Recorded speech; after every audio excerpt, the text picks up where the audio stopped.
और अब देखिए पहाड़ों में हो रही भारी बरसात का असर निचले मैदानी इलाकों पर भी देखने को मिल रहा है, जिसके बाद प्रदेश में कई जगह बाढ़ के हालात बने हुए हैं।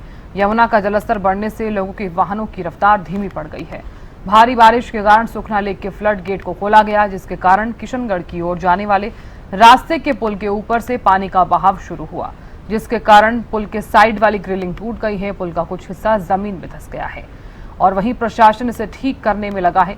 पुल के ऊपर से वाहनों को बंद कर दिया गया, साथ ही लोगों को भी पुल के ऊपर खड़ा नहीं होने दिया जा रहा। इसके अलावा कैथल, बराड़ा, यमुनानगर, अंबाला में बरसात के कारण बाढ़ जैसे हालात हैं। प्रशासनिक अधिकारियों की निगरानी में जलभराव से प्रभावित क्षेत्रों में राहत कार्य तेजी से किया जा रहा है।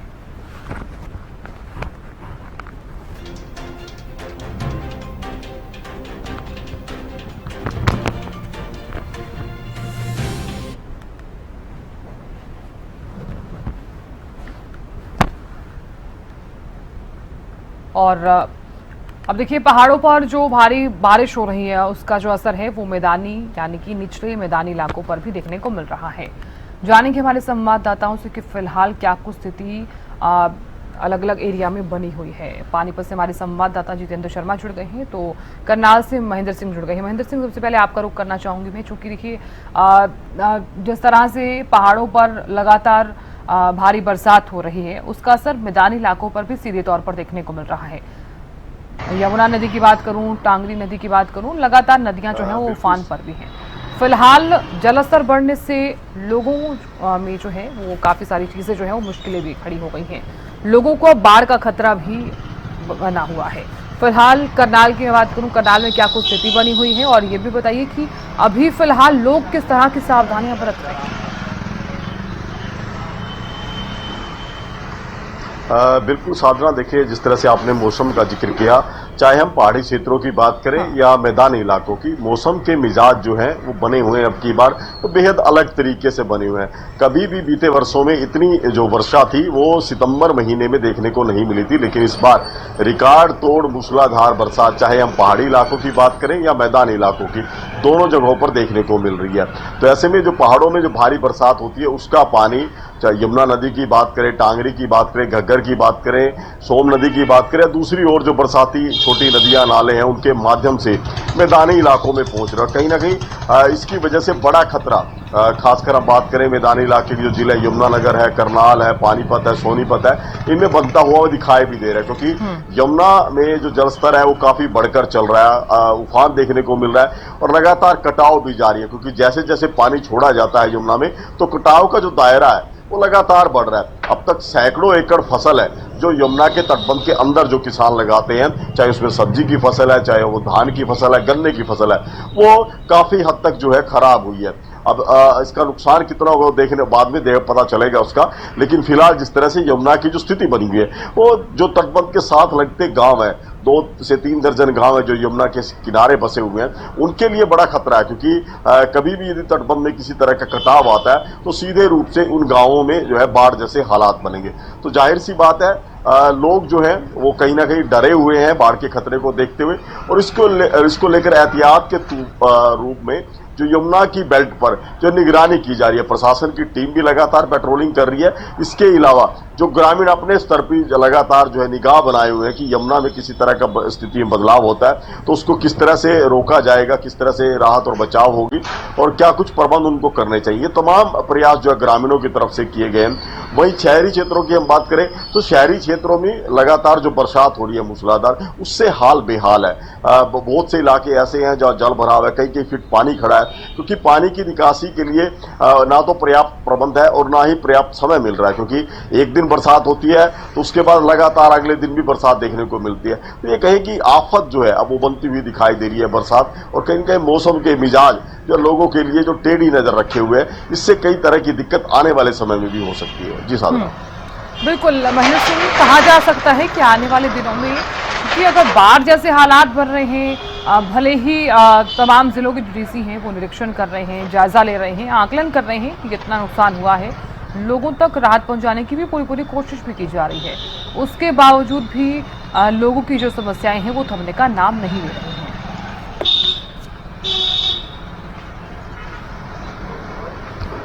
बिल्कुल साधना, देखिए जिस तरह की परिस्थितियां बनी हुई है ये तो है ही गंभीर, लेकिन अब जिस तरह की परेशानियां लोगों को आएंगी, क्योंकि हाँ। जो बरसात का पानी, गंदा पानी जहां पर जमा है वहां पर जो मच्छर जनित बीमारियां है वो फैलने का बड़ा खतरा है। इसके साथ हाँ। साथ डायरिया इस मौसम में बेहद फैलता है, क्योंकि गंदा पानी कहीं ना कहीं लोगों के जो पेयजल है उसमें भी शामिल हो रहा है। तो इसमें जो वातावरण है उसके हालातों का असर जरूर इंसान के स्वास्थ्य पर भी पड़ता हुआ दिखाई देगा। अभी कई इलाके ऐसे हैं जहां पर वायरल बुखार की बात करें हम या मलेरिया की बात करें, उसके मामले ज्यादा निकल कर आ रहे हैं। ये सारा जो इलाका है यमुना से लगता हुआ, यहां से मलेरिया के केसेस ज्यादा निकल कर आ रहे हैं। वहीं शहरी क्षेत्रों की बात करें, शहरी क्षेत्रों में भी कहीं ना कहीं जो मच्छर जनित बीमारियां वो अब पनपने लगी हैं। आने वाले दिनों में इनका असर और ज्यादा हो सकता है। और दूसरी बात करें कि मौसम का मिजाज कैसा रहता है कि एक दिन हल्की धूप निकलती है, उसकी वजह से तापमान में गर्मी आती है, लेकिन अगले ही कुछ घंटों में तेज बरसात होती है जिससे तापमान जो है 10 से 12 डिग्री नीचे भी चला जाता है। वैसे में ये जो माहौल बना हुआ है गर्म सर्द का, ये भी इंसान की सेहत को बिगाड़ने का काम कर रहा है। जहां तक राहत और बचाव कार्य किया तो प्रशासन की हर टीम को अलर्ट रहने के लिए बोला गया, हर विभागों के अधिकारियों को निर्देश दिए गए सरकार की तरफ से कि किसी तरह की दिक्कत नहीं आनी चाहिए। यही स्थिति हम देखते हैं कि यमुना पर लगातार जो सिंचाई विभाग की टीमें वो गश्त कर रही हैं, ताकि किसी तरह की दिक्कत यमुना के जलस्तर में आती है या कटाव होता है तो उसको तुरंत काबू कैसे करना है, ग्रामीणों को किस तरह से राहत देनी है, ये तमाम प्रयास प्रशासन की तरफ से भी किए जा रहे हैं। जी साहब। बिल्कुल महेंद्र सिंह, आप बने रहिए हमारे साथ। जितेंद्र शर्मा भी लगातार बने। जितेंद्र, देखिए पानीपत में भी जिस तरह से आप भी जानते हैं कि डीसी निरीक्षण करते हुए नजर आए थे, लेकिन फिलहाल की अगर बात की जाए तो स्थिति बाढ़ जैसे हालात नजर आ रहे हैं। लोग वहां पर किस तरह की सावधानियां बरत रहे हैं, क्योंकि सरकार द्वारा तो ये अपील कर दी गई है कि आप सावधानियां बरतें, जरूरी कार्य हो तो ही घरों से बाहर निकले, लेकिन एक आम नागरिक की भी अपनी जिम्मेदारी रहती है। क्या तमाम नागरिक अपनी अपनी जिम्मेदारी निभाते हुए नजर आ रही है, और फिलहाल क्या स्थिति बनी हुई है वहां पर? साहब, देखिए सबसे बड़ी बात यह है कि जिस तरीके से कृषि मंत्री शिवराज चौहान जो है वो पंजाब पहुंचे थे और तमाम जो है, आप अगर ये बात करें हिमाचल की बात करें, जम्मू की बात करें, पंजाब की, तो हिमाचल को आपदा प्रदेश घोषित किया गया, वहीं पंजाब को भी जिस तरीके से पंजाब डूबा गया है। और अब जो है फिलहाल हरियाणा की बात करें तो हरियाणा में हथनीकुंड बैराज से लगातार जिस तरीके से पहाड़ों पर बारिश होने के बाद लगातार बारिश छोड़ी जा रही है और मौसम वैज्ञानिकों का कहना है कि लगातार जो है वो बारिश होगी, तो उससे जो है कहीं ना कहीं स्थिति जो है दयनीय बनी हुई है। और सबसे बड़ी बात यह है कि अब फिलहाल जो है मैं ये कह सकता हूं कि इस समय जो है कटाव नहीं है, लेकिन पानी का जो बहाव है वो दिल्ली की तरफ काफी है। तो आप अंदाजा लगा सकते हैं कि इसको लेकर जो है तमाम जो, अगर पानीपत की बात की जाए तो 25,000 हेक्टेयर भूमि जो है वो यमुना में समा चुकी है। और सबसे बड़ी बात ये भी है कि तमाम फसलों की बात की जाए, हरी सब्जी की बात की जाए, वो हो या ईख हो या धान की फसल हो, तमाम ऐसी फसलें हैं जो किसानों को नुकसान हुआ है और इसका आने वाले समय में प्रभाव भी देखने को मिलेगा।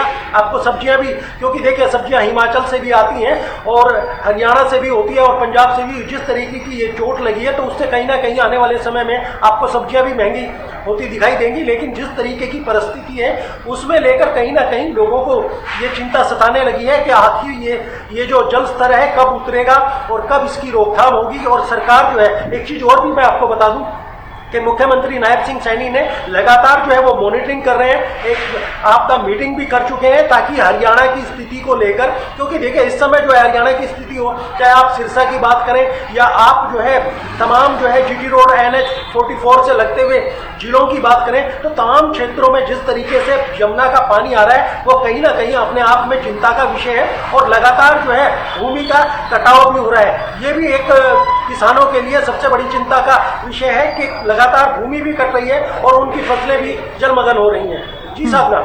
बिल्कुल जितेंद्र, आप बने रहिए हमारे साथ। महेंद्र सिंह भी लगातार बने हुए हैं। महेंद्र सिंह, देखिए हम लगातार बात कर रहे हैं क्योंकि बाढ़ जैसे हालात हरियाणा के कई जिलों में बने हुए हैं, लेकिन साथ ही साथ किसानों के लिए जो समस्याएं खड़ी हो गई हैं, उनकी फसलों में पानी चला गया है, पूरे 6 महीने की मेहनत होती है, धान का सीजन भी चल रहा था, तो क्या सरकार द्वारा कुछ राहत दी जाएगी किसानों को? बिल्कुल साधना, जिस तरह से हम जिक्र कर रहे हैं कि बाढ़ जैसे हालात, लेकिन मैं इसमें कहना चाहूंगा कि किसानों के लिए तो बाढ़ जैसे हालात नहीं बल्कि बाढ़ आई हुई है। यमुना के अंदर जितनी इलाके में खेती की जाती है वो सभी फसलें जलमग्न है, चाहे वो धान की फसल है, चाहे सब्जी की, चाहे गन्ने की फसल है। इसके अलावा जो बाहर के खेत है वहां पर भी अच्छा खासा जल भराव खेतों में हो रहा है, क्योंकि लगातार इस तरह से तेज बरसात हो रही है तो खेतों से भी पानी की निकासी नहीं हो रही।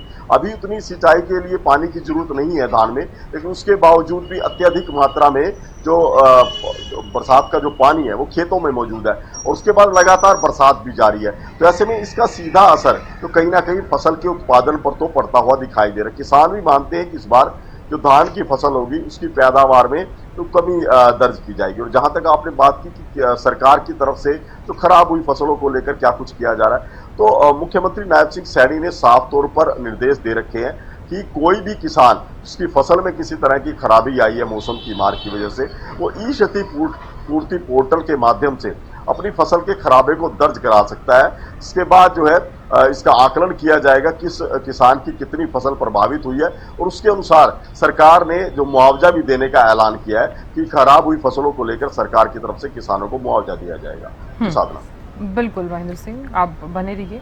जितेंद्र शर्मा भी लगातार बने हुए हैं। जितेंद्र, देखिए जगह जगह जलभराव जैसी जो स्थिति लगातार देखी जा रही है और अब ऐसे में अधिकारी जो है वो फील्ड पर होते हुए नजर आ रहे हैं। तमाम अधिकारियों की छुट्टियां तक रद्द कर दी गई हैं। क्या इसका कुछ असर दिखाई देगा? बिल्कुल बिल्कुल, इसमें दो राय नहीं है। देखिए, जिस तरीके से मैंने बताया था कि शिवराज चौहान जो है कृषि मंत्री जो है उन्होंने पंजाब का दौरा किया था। तमाम जो है केंद्र सरकार हो या राज्य सरकार हो वो तमाम निगाहें बनाए हुए हैं, क्योंकि लगातार जो है एक मीटिंग भी हो चुकी है और स्वयं नायब सिंह सैनी जो है इसकी मॉनिटरिंग कर रहे हैं कि किस तरीके से तमाम अधिकारियों को दिशा निर्देश दिए गए हैं कि आप अपने जिले में जो है पूरी रूपरेखा देखें, यमुना का दौरा करें, तमाम जो नदियां हैं उनका निरीक्षण करें। तो इस तरीके से जो है हमने देखा भी है कि तमाम अधिकारी जो हैं वो लगातार जा रहे हैं, पटवारी जो हैं वो जांच कर रहे हैं। और सबसे बड़ी बात यह है कि लगातार जो है ये भी मॉनिटरिंग की जा रही है कि किसकी कितनी भूमि जो है वो जलमग्न हुई है, क्योंकि सबसे बड़ी बात है कि अब पोर्टल से जो है ये सुविधा भी उपलब्ध है, क्योंकि तमाम किसानों की भूमि का जो है रजिस्ट्रेशन है। तो इसमें इसको लेकर जो है सरकार को इस तरफ कोई चिंता करने मतलब किसानों को कोई चिंता करने की जरूरत नहीं है, क्योंकि जिस तरीके से गिरदावरी वगैरह जो होंगी उसके बाद जो है एक भूमि को लेकर पहले ही जो है नायब सिंह सैनी इस मामले को कह चुके हैं कि इस मामले में उनको मुआवजा भी दिया जाएगा जिनकी भूमि जो है, जिनकी फसलें जो है वो जलमग्न हुई हैं और जमुना में समाई हैं। तो वो देखना है, वो आने वाले समय की बात है। लेकिन जिस तरीके की अब परिस्थितियां बनी है, क्योंकि देखिए अभी आज जो है आज और 2 दिन और जो है जो मौसम वैज्ञानिकों उनका कहना है कि लगातार जो है बारिश होंगी। अब ये देखना है कि जिस तरीके से लगातार जो है बारिश हो रही है और रिकॉर्ड पे रिकॉर्ड टूट रहे हैं, तो वो अपने आप में चिंता का विषय है, क्योंकि लगातार हमने देखा है कि किस तरीके से सुबह से बारिश शुरू होती है और शाम तक लगातार बारिश होती है। और सबसे बड़ी बात यह है कि कुछ गिने चुने शहरों में ही नहीं, कोई तमाम हरियाणा के जिलों में बारिश हो रही है। पूरे मैं कहूं कि अगर भारत की बात करूं तो उत्तरी भारत हो या दक्षिणी भारत हो, तमाम बारिशें हो रही हैं और पहाड़ों की जो स्थिति है वो दयनीय बनी हुई है। उसमें भूस्खलन की समस्या हो या जम्मू कश्मीर से तमाम ऐसी जो नदियां हैं वो उफान पर है। अब ये देखना ये है कि अब जो समस्या है वो दिल्ली के लिए अधिक है, क्योंकि जिस तरीके से पानी का जो बहाव है लगातार जो है वो दिल्ली की तरफ बन रहा है। और एक समय इस तरीके की परिस्थिति थी कि 72 घंटे के अंदर दिल्ली को पानी पहुंचता था, लेकिन वही पानी अब 45 घंटे और 46 घंटे में दिल्ली पहुंच रहा है। तो आप ये भी समझ सकते हैं कि इस पानी की स्पीड कितनी है और किस तरीके से लगातार जो है यमुना जो है तमाम हरियाणा के किसानों की भूमि को जो है वो कटाव कर रही है, अपने अंदर समा रही है। तो ये सारी चीजें जो है परिस्थिति विकराल है। अब देखना यह है कि इसमें सरकार का क्या कुछ रोल होने वाला है। लेकिन तमाम सरकार की तरफ से और प्रशासन की तरफ से तमाम किसानों को यह कहा गया है कि वो जो है अपना ध्यान रखें। और सबसे बड़ी बात यह है कि हम चैनल के माध्यम से भी एक अपील करना चाहेंगे कि जो बच्चे जो हैं जो इस समय भरे जल भराव में यमुना में कूद जाते हैं या कूद कर जो है कुछ निकालने की कोशिश करते हैं, तो ऐसे बच्चों से भी और प्रशासन को भी एक ऐसी अपील करनी चाहिए कि ऐसे लोगों को पर यमुना के स्थान पर ना भेजें ताकि कोई दुर्घटना ना हो। जी सादा, बिल्कुल जितेंद्र, बहुत शुक्रिया जानकारी देने के लिए और नजर बनाए रखने के लिए। महेंद्र सिंह, आपका भी बहुत बहुत शुक्रिया नजर बनाए रखने के लिए। तो देखिए, चूंकि हरियाणा के तमाम जिलों में हालात फिलहाल जो है वो बाढ़ जैसे बने हुए हैं। इधर यमुना का जलस्तर बढ़ने से भी लोगों की वाहनों की रफ्तार जरूर धीमी पड़ गई है। दूसरी तरफ भारी बरसात के चलते फ्लड जैसे हालात जो है वो सुखना लेक के आसपास नजर भी आए हैं।